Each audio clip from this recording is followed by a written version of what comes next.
શ્રી પ્રતાપરુદ્ર હનુમાનજી મહારાજના સાનિધ્યમાં અને દત્ત પરંપરામાં પ્રગટેલ તમામ ચેતનાઓનું પ્રગટ સ્વરૂપ એવા ભગવાન ઔદુંબરની છત્રછાયામાં અવધૂતિ આનંદના પારાયણના માધ્યમથી અવધૂતિ ગંગામાં માનસી સ્નાન કરવા માટે અત્રે ઉપસ્થિત સર્વે ભક્તોના હૃદયમાં બિરાજેલા ગુરુ મહારાજના ચરણમાં પ્રણામ.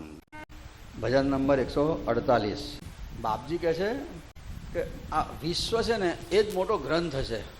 આપણા ઘરમાં ગ્રંથ હોય તો આ પ્રકૃતિ પ્રત્યેનું બાપજીનું જે દર્શન છે તે બાપજીને પ્રકૃતિ પ્રત્યે અતિશય અનહદ ભાવ હતો. પ્રકૃતિ એ પરમાત્માનું વ્યક્ત સ્વરૂપ છે. પ્રકૃતિને જ્યાં સુધી વાંચતા ના આવડે ત્યાં સુધી ગ્રંથોમાં સમજણ પડે નહીં.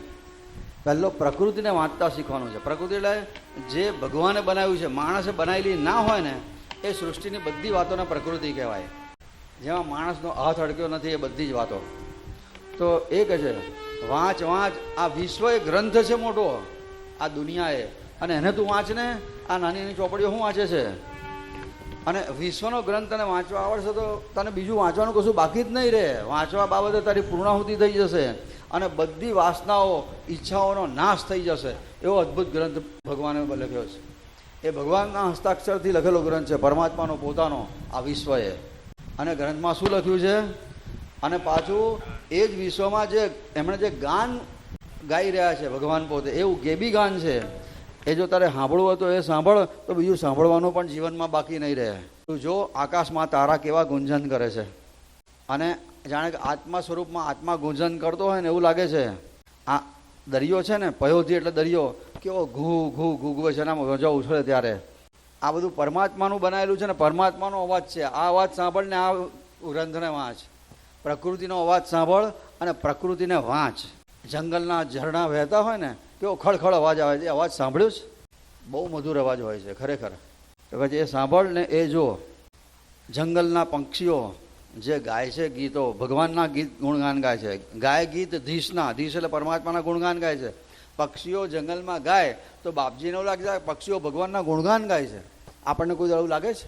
શું આ અવધૂતની દ્રષ્ટિ તો જુઓ, આપણા કરતાં કેટલી ઉચ્ચ કક્ષાની છે. એ પરમાત્માના જે પવનનો સ્પર્શ, એ દિવ્ય સ્પર્શ છે, દિવ્ય સુગંધ છે. વરસાદ પડે એમાંથી માટીની સુગંધ આવે તો દિવ્ય સુગંધ છે. અને દિવ્ય રૂપ પરમાત્માનું છે આ પ્રકૃતિ. એ દિવ્ય નાદ, એ પ્રકૃતિનો અવાજ પણ દિવ્ય છે, રસ પણ શું દિવ્ય છે. અને જો ચાખે ને તો મન ચલિત ના થાય, સ્થિર થઈ જાય. મનને સ્થિર કરવા માટે આ બધું કરવું પડશે. તું જોતો ખરો, મોર નૃત્ય કરે છે મોદથી. એ પરમાત્માનું જ સ્વરૂપ છે. આ મોર નૃત્ય કરે છે તે. વેલી વૃક્ષ એ જાણે જીવ અને શિવ, ઝાડની ઉપર વેલા વીંટળાઈને ઉપર ચડે એવી રીતના જાણે જીવ પરમાત્માને વીંટળાઈને ભગવાનને આલિંગન આપી રહ્યો છે, એવો ભાવ થાય. ઝાડ ઉપર ચડેલા વેલાને જોઈને બાપજીને એવું થાય છે કે આ ભગવાનને જીવ આલિંગન આપી રહ્યો છે.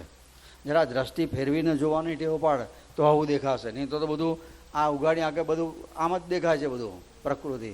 પણ દ્રષ્ટિ આવી કેળવવાની છે.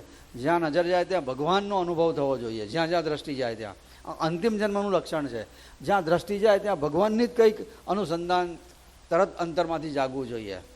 અહીંયા ભગવાનનું અનુસંધાન છે તો સમજવું કે આ છેલ્લા જન્મની નિશાની, ફરી માના પેટમાં નહીં જવું પડે. એટલે દ્રષ્ટિ ફેરવી વિલોક રંગ એ અવનવા. મેઘ ધનુષ પણ એ સપ્ત મૂળનું એક સૂર્ય જ છે. રૂપ બધા જુદા છે. એવી રીતના એક પરમાત્માના જે બધા રૂપો છે જગતમાં, એ પરમાત્માનું વ્યક્ત સ્વરૂપે આ પ્રકૃતિ છે. અને વાંચ અને પરમાત્માનો એ અવાજ સાંભળ. એવો આપણને સરસ બોધ આ ભજનમાં બાપજી આપે છે. વાચ વાચ વિશ્વ ગ્રંથ, વાચ વાચો ચાહના. વાચ વાચ વિશ્વ ગ્રંથ, વાચ વાચો ચાહના. વાંચવું ન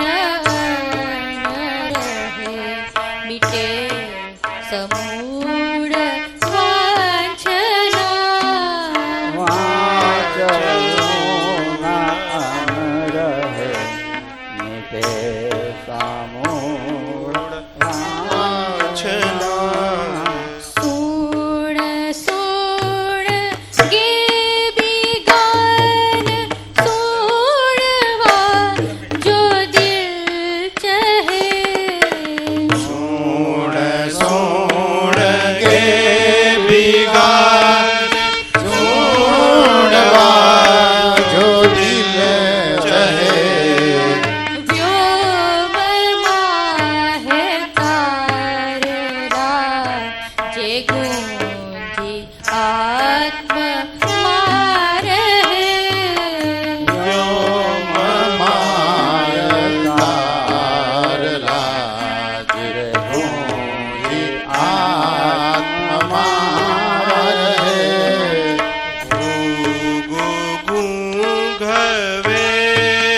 પયોધિ નિર્જરો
અવધૂત ચિંતન શ્રી ગુરુદેવ દત્ત.